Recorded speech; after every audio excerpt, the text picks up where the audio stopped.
Hollywood is nothing if not a sequel-making machine.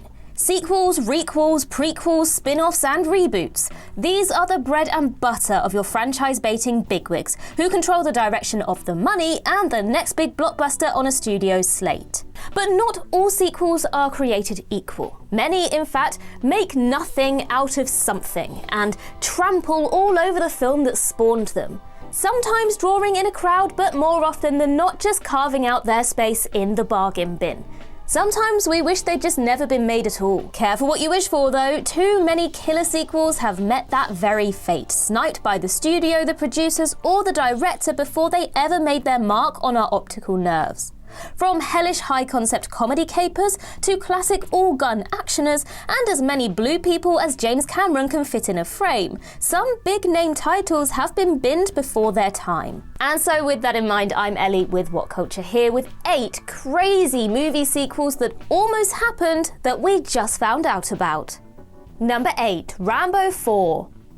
Sylvester Stallone made a big splash on the guns and muscles action scene in his first John Rambo flick, 1982's First Blood.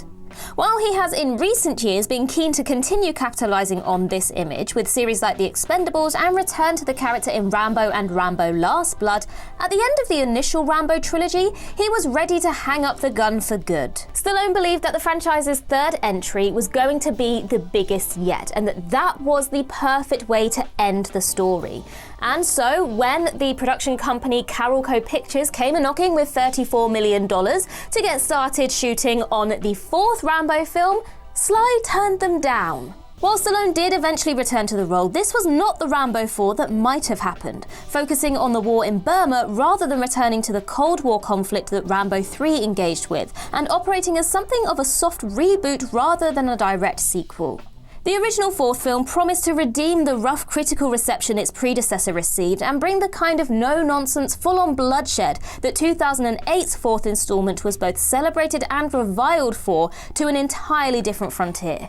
Number 7. Degrassi the movie. When most people think of Degrassi, they may think of Drake in a wheelchair, but they definitely don't think of Kevin Smith, despite the fact that he and Jay and Silent Bob co-star Jason Mewes cameoed in 3 episodes of Degrassi The Next Generation back in 2005. While Smith was interested in directing a Degrassi film during that time, nothing ever came to fruition.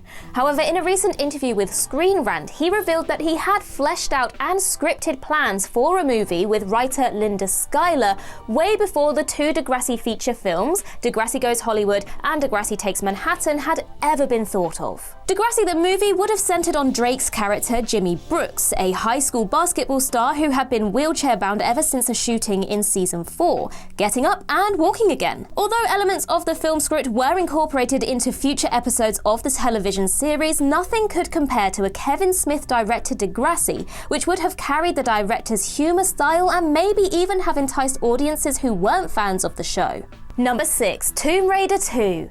The Alicia Vikander-led Tomb Raider may not have been the rip-roaring action-adventure homage to the original video games that people were hoping for, but it did put in a good shift with some solid on-screen talent and offered a fun and grounded approach that was only let down by its predictable storytelling. As an origin story that concludes with the acquisition of Lara Croft's iconic pair of pistols, the stage was set for a potentially explosive second chapter. Misha Green was assigned to write and direct the sequel, shifting away from the down-to-earth and admittedly dry tone of the first film with some of the same supernatural spice she brought to Lovecraft Country. This represented a promise to blend elements from the Legend and Shadow games and incorporate in more monsters, mythical objects, and Shadow Organization trinity. Unfortunately, while Vikander was on board and Green had already developed a script for the film, MGM failed to greenlight it in 2022, lost the rights, and were bought out by Amazon. So while there will undoubtedly be more Tomb Raider films from other studios in the future, these will not be the sequel that we were promised. Number 5. The High Ground, Avatar. Avatar: The Way of Water premiered 13 years after the release of its predecessor, and a lot has changed since then, including the premise, plot, and story of the sequel itself. Director James Cameron initially dropped out of the movie business for a while after the original Avatar took him on a global journey fighting for the rights and welfare of real-life Indigenous people.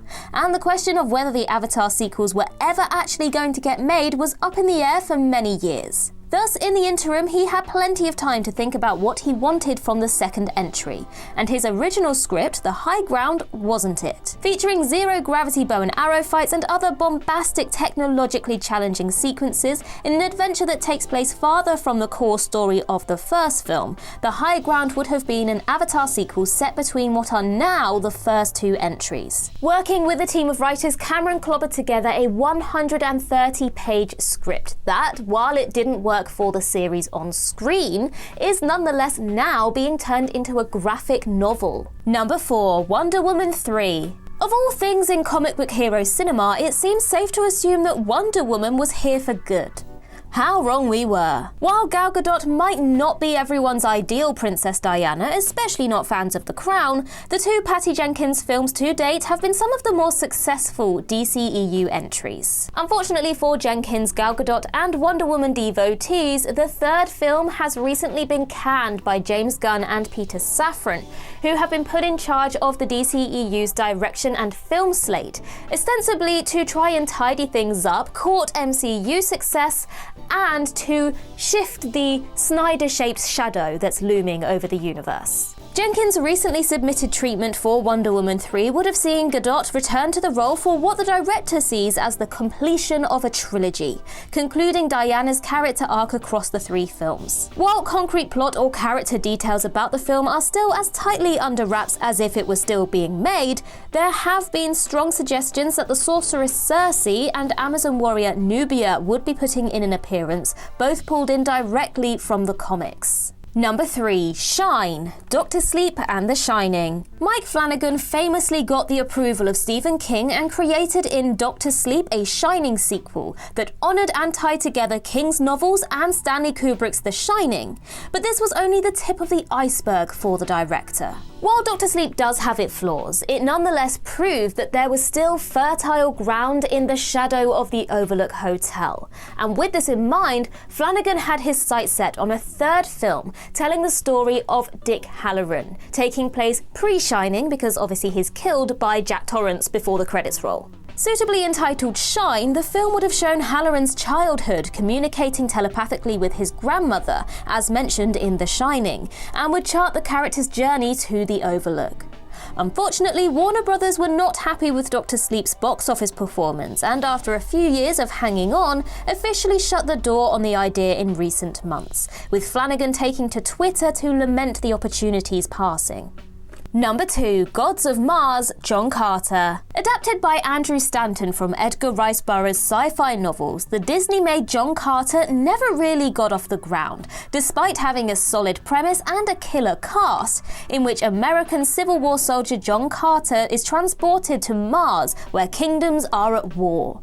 Perhaps it was due to Stanton being an animation director, having helmed solid gold Pixar hits like Finding Nemo and WALL-E, or maybe a vague title, a lackluster lead, or uninspired visuals, despite being one of the most expensive films ever made. But John Carter's critical and commercial failure doomed what ought to have been the beginning of an exciting new franchise. Had it worked, it may have provided something of a tonic to the angsty teen-focused film series, such as Twilight and Divergent, that seemed to be springing up all over during the late 2000s and early 2010s. In any case, Stanton has recently revealed his plans for the John Carter sequel that never happened, and it's a doozy. The villain abducts John Carter's child in the prologue.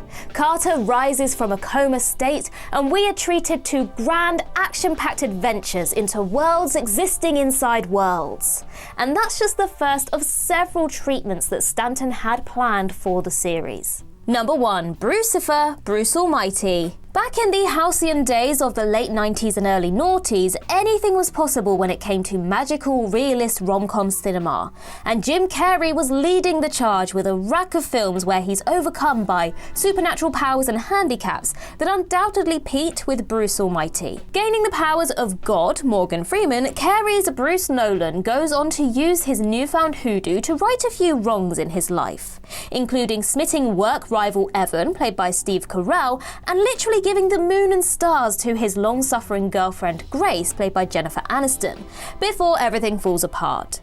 The film is an era-defining romp that was betrayed by its sequel Evan Almighty in the most disappointing of ways, going full Bible and forgetting the fun. But we could have had something so much better.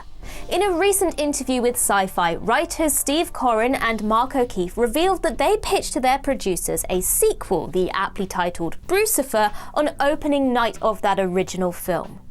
This would have seen Bruce meet Satan and take on his powers instead. Grace would die and become a zombie, Bruce would dance with the devil, and either Freeman or Carrey himself would play Lucifer. But unfortunately, when they pitched this to Universal 7 years later, they wanted nothing to do with it, owing in no small part to the ruinous takings of Evan Almighty. Thanks a lot, Steve Carell. And that concludes our list. If you think we missed any, then do let us know in the comments below. And while you're there, don't forget to like and subscribe and tap that notification bell. Also, head over to Twitter and follow us there, and I can be found across various social medias just by searching Ellie Littlechild. I've been Ellie with What Culture. I hope you have a magical day, and I'll see you real soon.